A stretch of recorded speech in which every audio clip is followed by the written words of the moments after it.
said you wanted my Benny Rooster for something. I sure do, Elly. I just heard that Jane Hathaway is sick of bed, and I want to cook her up a nice big pot of chicken broth.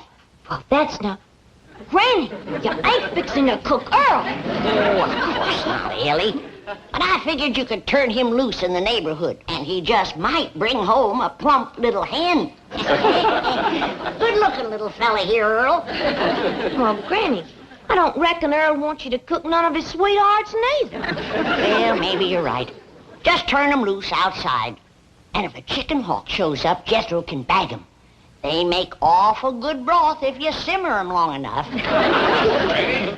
Jethro tells me Miss Jane is ill and you're fixing the doctor for her. That's right, Jed. Trouble is, I don't know for sure just what she's got. What she told you, Jethro? Oh, she's got something called sick benefits. Sick benefits? Yes, sir.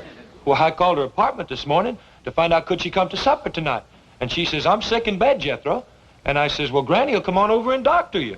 And she says, well, you tell Granny there's already a doctor on the way because I got sick benefits. I bet it's something like a sick headache or maybe a sick stomach. I reckon it's worse than that, Elly, because this is catching. Is that a fact? Yes, sir. Miss Jane says pretty near everybody that works down at the bank has got sick benefits. That's because they don't wear ass-affinity bags. Appears to me like Mr. Drysdale got himself a heap of trouble down to the bank. Is Mr. Drysdale sick too, Jethro? No, I asked Miss Jane that. And she says the executives, that's the higher-ups, like the vice presidents, they don't have sick benefits. Probably because they eat better and they get more rest. And they wear ass-affinity bags around their neck. Well, I reckon we all ought to pitch in and help Mr. Drysdale. He must be mighty short-handed down to the bank. Well, I can help count the money. Arithmetic is my best study in school. I'm up to 12 times 12 now. Well, how much is 12 times 12, Jethro? Wait a minute. Okay, now hold up 2 fingers. Okay. 12 times 1 is 12. 12 times 2 is 24. 12 times 3 is 36. Now, never mind, Jethro. We's all right proud of you, but right now we all better hurry down to the bank, see how we can help Mr. Drysdale. Come on, everybody.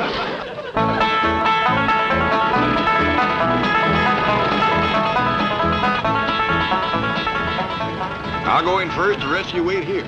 How come? We don't know how catching that sickness is. Miss Hathaway, how can you do this to me? Now, you know the bankers' convention is in town, and I'm making the keynote speech.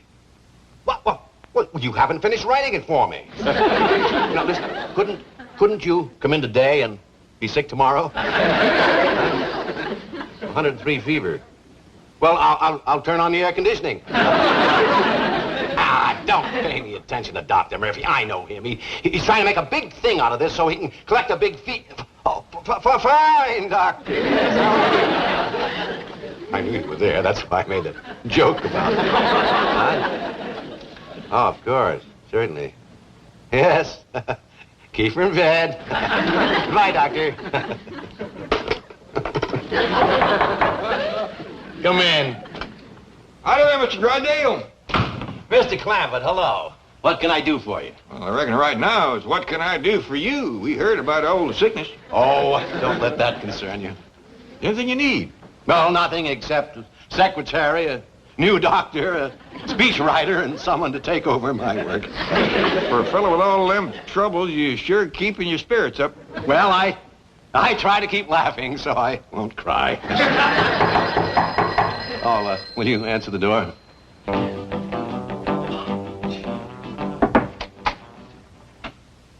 Oh, howdy, young feller. You want to see Mr. Drysdale? Yeah. Come in, come in. No, not today. Now, leave me alone. See you later, Mr. Drysdale. Yes, and thank you so much. Just being neighborly. Who was that? Never mind him. Who are you? Oh, we met the other day when I started to work here, Mr. Drysdale. I'm the new teller trainee. My name is... What do you want? That's right. I noticed that you were without a secretary, and, well, I thought I might be able to help. You take shorthand? Oh, I don't mean me, sir. However, there is someone from the secretarial pool that I'd like to recommend. Oh? Who? Well, the chick, the young lady at the first desk, I believe her name is Kitty Northcross. The one that wears the tight sweaters? Yeah. Does she? Oh, I only observed her efficiency. Yeah. Forget it. Oh, yes, sir. Thank you, Skipper. Who? Well, sir, I just got out of the Navy, and I like to consider this bank my new ship, and you my new captain. And I'm proud to be aboard, sir, because I know that your genius will pilot this ship of finance through the reefs of adversity and the stormy seas of competition until we drop anchor in the harbor of success. Bill's water. Aye, aye, sir. Thank you, sir.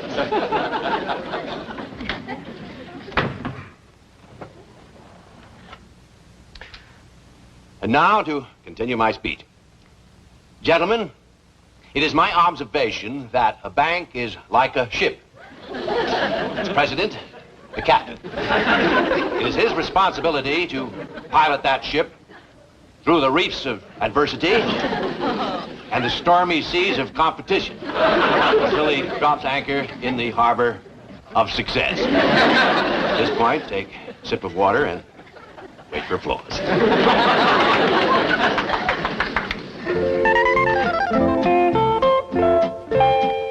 Oh, good, Elly, you're all ready.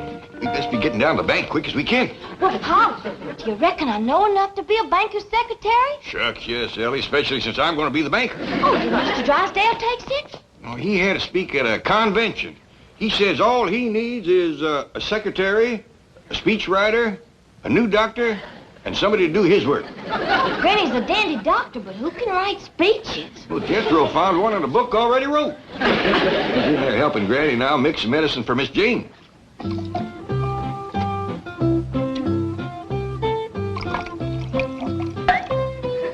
Now my secret yarb.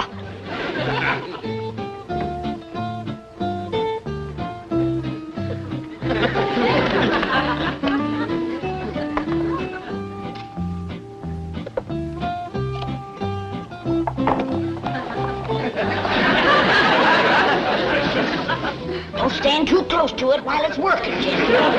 That'll cure Miss Jane, huh, Granny? It'll cure anything. I gave it to a sick horse one morning. That afternoon, he won a race. You doctored a racehorse? No, plow horse. He never raced before. Granny, Jethro, Pa says let's get it going. Come in, Elly. You got your speech for Mr. Drysdale? Yes, ma'am. One of the greatest speeches ever wrote. 7 years ago, brought forth to this continent a new nation, conceived in liberty and dedicated to the proposition that all men are created equal. My dingies, that's a dandy speech. I'm proud of you. I didn't write it. That was written by Abraham Lincoln, the president that whooped the South. South was not whooped. Granny, General Lee surrendered to General Grant. He did not. General Lee figured that Grant was a blacksmith. And he handed him his sword so he could sharpen it. And don't you ever forget it!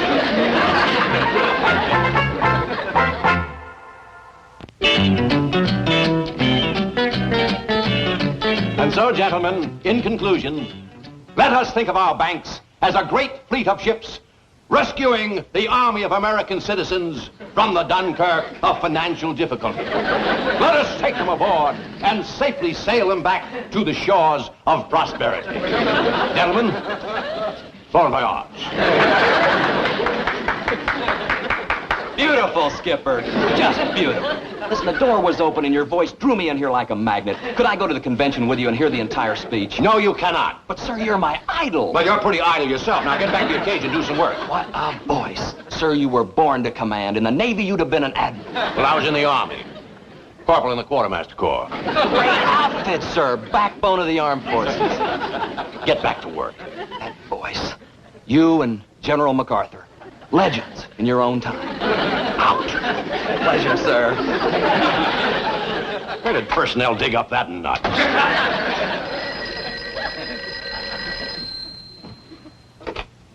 General Drysdale. Right there. Oh, hello, Margaret. What? You want me to pick you up at the beauty shop when?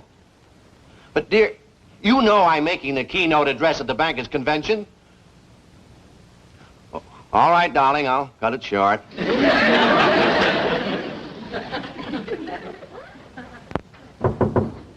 Will you stay out of here, you nut? I'm sorry. I thought it was someone else. I'm terribly upset today. That's why we's all pitching in to help. Elly here is going to take Miss Jane's place while Granny gets her well. No, you don't have to do that.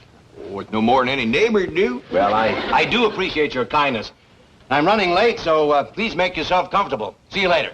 Oh, Mr. Drysdale, here's your speech. Oh, I did forget it, didn't I? Thank you, Jethro. You're welcome. Well, goodbye, all, and thanks again. Bye. Bye. He's gone, Pa. Reckon you in charge now. Are you going to take his place, Uncle Jed? Sure gonna try. Well, sit down to your desk and go to banking. I want to see how you do it. Me too.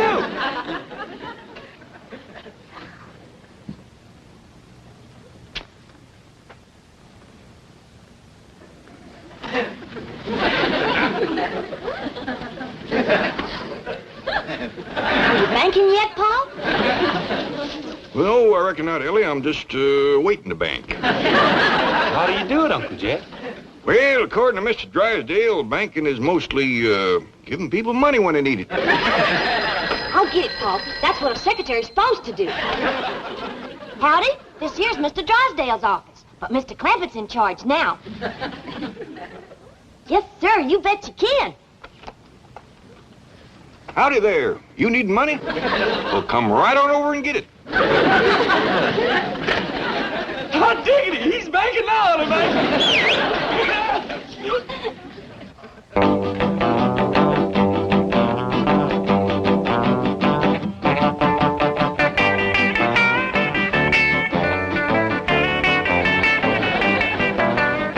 Come in, North Cross. Gee, Mr. Billington. Just call me Bob, doll. Was this going to be my new office? Bob Doll? Could be, honey. I've been speaking to Milburn about you. Milburn? The president, baby, the president. Oh, Mr. Drysdale. Had a girl, oink.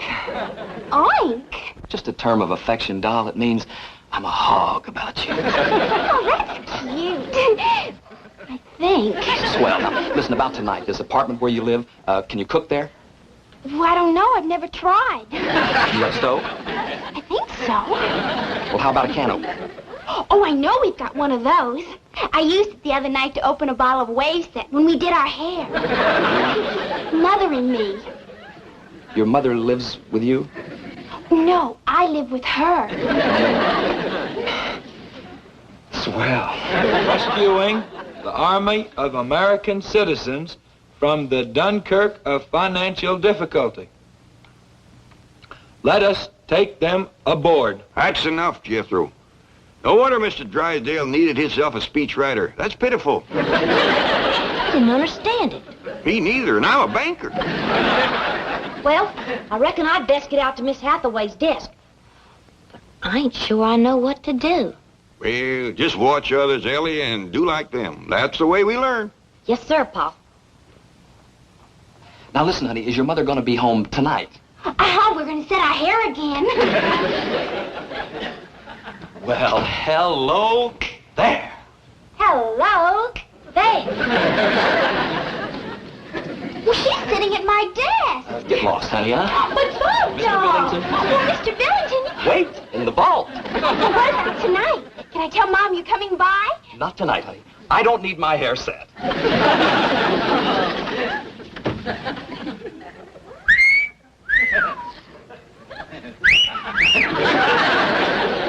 Hey. Hey. This is gonna be wild. Tell me something. You don't live with your mother, do you? No, sir, do you? No, sir. What's your name? Elly May Clampett. Well, there it is, Elly, and you may clamp it. You don't by any chance wrestle at night, do you? Oh, I like to wrestle anytime. Scooby-Doo. Well, Scooby-Doo, you want to wrestle now? Later, baby, later.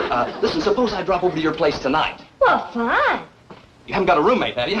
No, sir, I got a room all to myself. Now, listen, here's the action. I swing by your pad about 7. I bring some bossa nova records, and we trample a few grapes, huh? Then we blast off to the local coffee shop, one where they don't hit me for too much bread. Then we swing back to your pad for a little moon orbit. Do you dig? Oh, yes, sir. Crazy. Whenever Pa goes fishing. I dig his word. You wouldn't put me on, would you? Why, sure. Jethro? I ain't tall enough to put you on myself, but Jethro can do it. Who's Jethro? Yeah, Elly May? If this little fella wants to be put on some. Okay. Where would you want me to put you, nouveau? Oh, I'd like to be put on your list of friends. Mr. Drysdale's office, but he ain't here.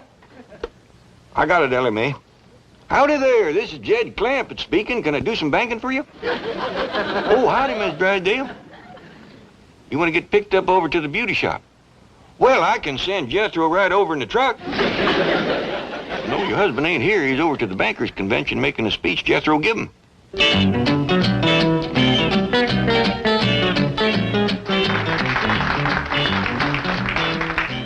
And now, gentlemen, it's with a great deal of pleasure that I introduce our keynote speaker, the distinguished president of the Commerce Bank of Beverly Hills, Mr. Milburn Drysdale.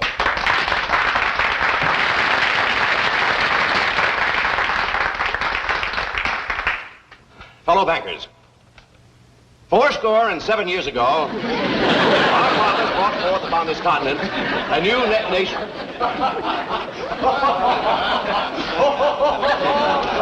Well, now, some of you seem to be amused because I have chosen the humble words of Abraham Lincoln to keynote this convention.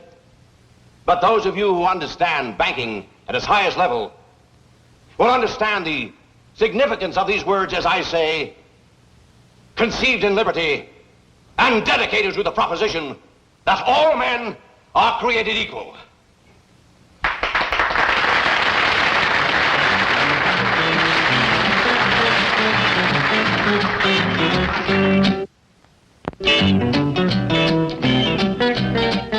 Paul, this here's Mr. Wilson, the man that called you about borrowing money. Well, howdy there, Mr. Wilson. I'm pleased to meet you. Sit down a spell. Well, thank you, sir.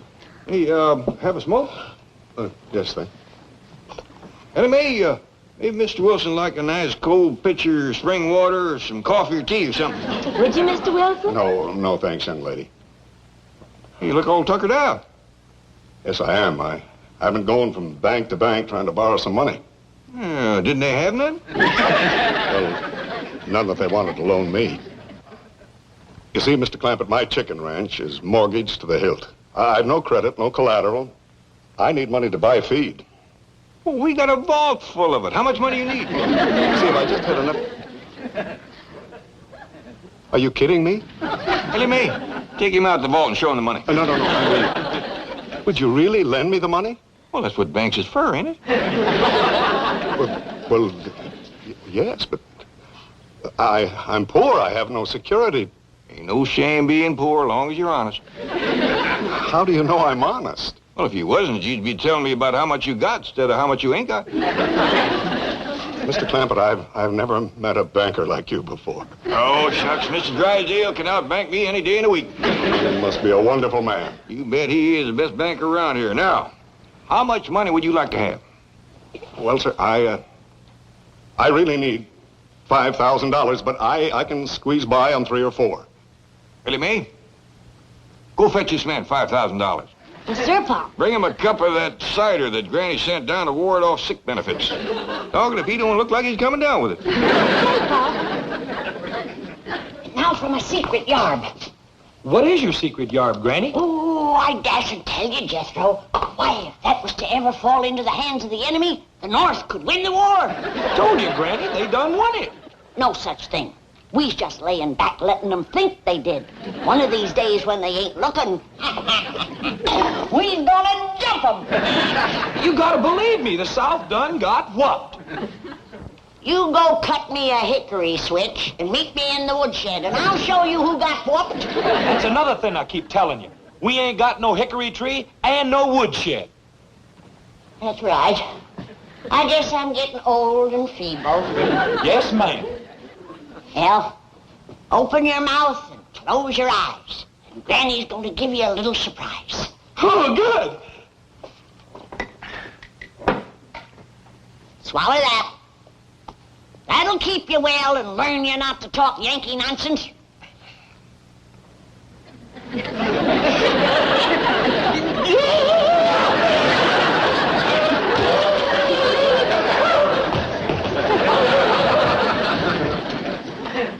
Hey, Doc, I hear some square put the bite on your old man for a gang of bread. Well, he laid $5,000 on him.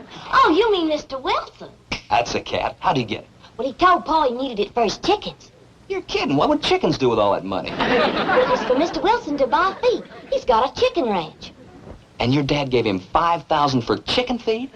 Well, sure, Pa's got $35 million. $35 million? And he likes folks that raises critters. Do you think he's got time to see a young critter raiser? Well, sure, go on in. I'll dig you later. Mr. Clampett, sir, my name's Bob Billington, and your lovely daughter told me that you could spare me a few moments of your valuable time. You bet I will, young fella. What's on your mind? Well, sir, I work here at the bank, but my heart's back on the ranch. The chicken ranch, that is. Or was, until I lost all of my chickens. Sweet little critters. How'd you lose them? Well, sir, I'm not sure. I just woke up one morning and they were gone. I guess one of them left the gate open. What kind of chickens were they? Just regular kind, you know, with the wings and the feathers and those crazy-looking feet. Mr. Clampett, if I could just borrow $10,000, then I could get back into the business that I love, raising chickens. I see. How many chickens you want to start with? Oh, about $10,000 worth. How many roosters? Oh, no roosters, just chickens. These days, you gotta specialize. Elly May? Oh, howdy, Mr. Drysdale. How was your speech? Sensational. The high point of the convention. Listen, did a man named Wilson come in here to borrow some money? Yes, sir, and Pa gave him $5,000. Oh, bless him. That's what did it. Did what? Got me named Banker of the Year. They're putting a plaque in the lobby calling this the bank with a heart. Well, how come? Well, 6 banks were secretly nominated for the honor. Wilson went to each bank, and this is the only one that gave him money. Well, that poor man needed it.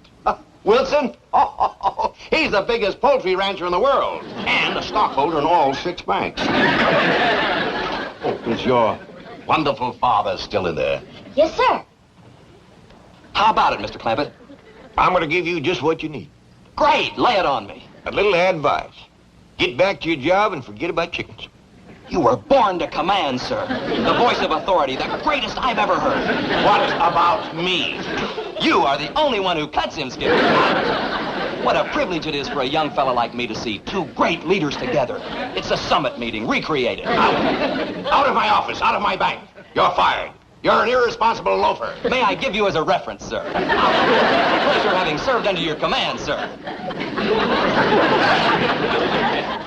Granny, this here's Mr. Billington, and he wants to court me. Is that true, young feller? You'd ever love it is, Granny. And you got sick benefits? Loaded with them. Open your mouth and close your eyes, and Granny will give you a little surprise. Swallow this. Hey, you know something? When I was in the Navy, I tasted some jungle juice on Okinawa. Good-looking young feller. Good dancer, too. I reckon that's a new dance he's been born to teach me. It's called the Bossy Nova.